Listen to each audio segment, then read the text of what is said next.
Welcome to a pretty cool catch that I got from a flea market today.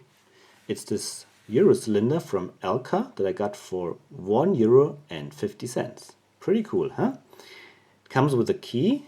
Bitting is not very drastic, lots of high cuts. And the key works with no problems.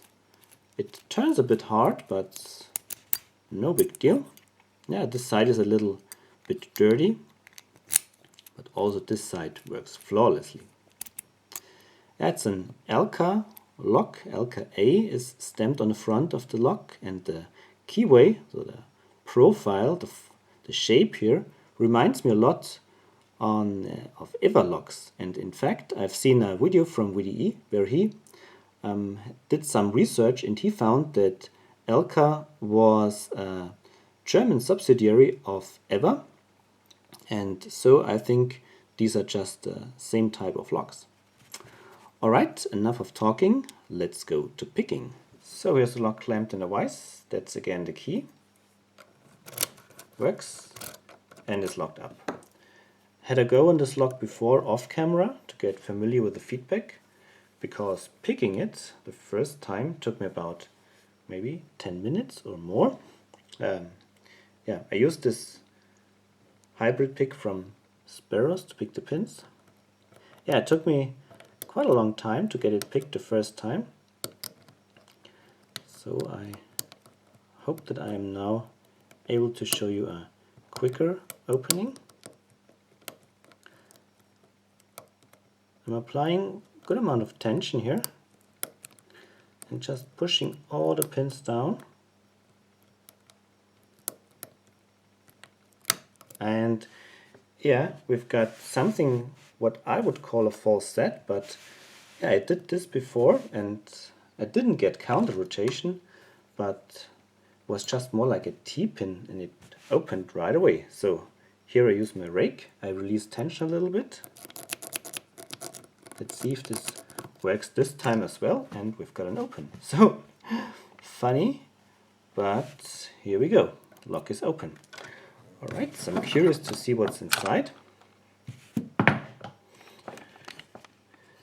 So this picking time of a couple of, maybe 1 minute and 10 or so, does not reflect the difficultiness of this lock. So it was much more difficult than that. So as I said, I played with this maybe half an hour off camera until I got the right feeling for the feedback after the first opening. So why is it not turning anymore?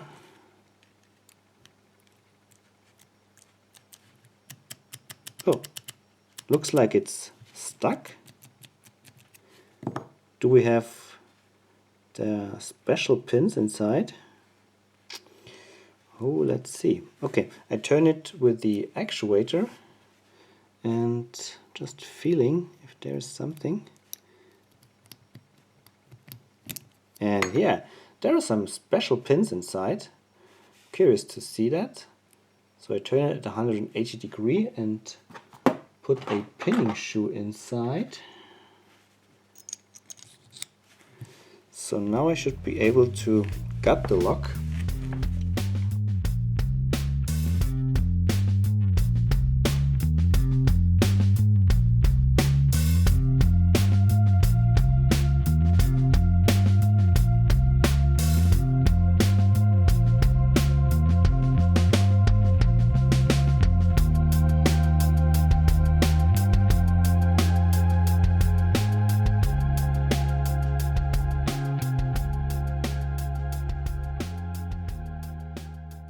Let's check the pins really quick.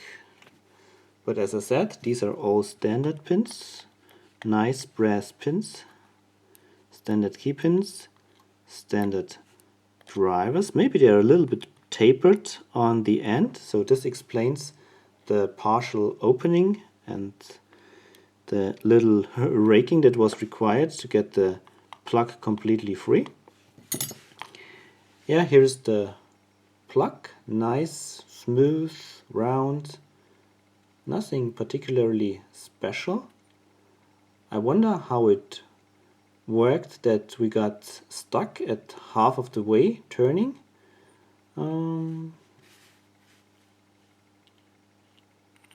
So how can this be? If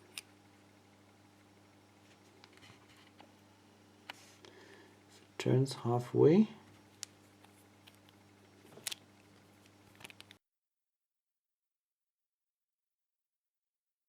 I have no idea why it stopped in the middle and didn't turn any further, but anyway, that's it. That was the picking and gutting of a ELCA lock, ELCA A keyway that I found on the flea market today for €1.50.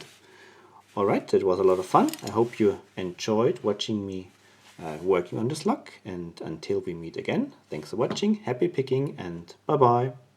I couldn't leave it like this. I was too curious to understand what the reason for this kind of strange false set was, and why the plug suddenly stopped at a 90-degree angle without any reasonable explanation.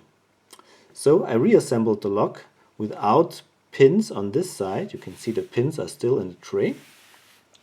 And we would expect this plug to turn freely. But now if I take a tensioner and try to turn the plug, we can see it is kind of floppy, but it doesn't turn. So that's the kind of false set that I experienced. So when you turn it away from the neutral position, you get a bit of an angle, but then it stops. And I thought that this would be a false set.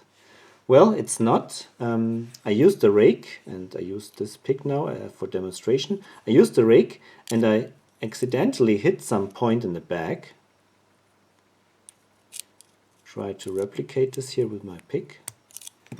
And then it continues turning until it reaches the 90-degree position, and then it stops again. And then again, if you hit something in the back, it continues. That's all because there is a spring-loaded piece here that connects the plug with the cam on both sides, and this has a 90-degree cut to it, and I will show you after gutting this lock again how this actually works. So here's the lock completely disassembled, and what we've got are two plugs with two spring-loaded connection elements. Look like this. Here are the two springs. There is a cross to it on both sides, and we've got the cam, has also a cross to it. Now in the reassembled state, this fits together, and you can see we've got a little play here because both crosses from these connection elements go in the cutout of the cam, and both are connected because no key is inserted, and so this little play I considered to be the false set. Now let me clamp one side into a vise and we will see how this continues with the turning. Alright, one plug is put into a vise. I quickly reassemble everything. Okay, so here you can see that's the little play that I considered incorrectly to be a false set. Yeah, the plug is blocked. I have to put something in to push the right connection element out of the way. I use the key just for convenience. Now I can continue the turning until 90-degree is reached, and then the left connection element jumps again into the cam, and now it's blocked again. I have to push it out of the way again. I use the key. And then I can continue with the turning of the plug. Alright, that's everything to it. It has nothing to do with the pins, just with the way this cam mechanism is designed with a cross cutout and these spring-loaded connection elements. Alright, yeah, that was pretty interesting, at least for me. Thanks for watching, happy picking, and bye bye!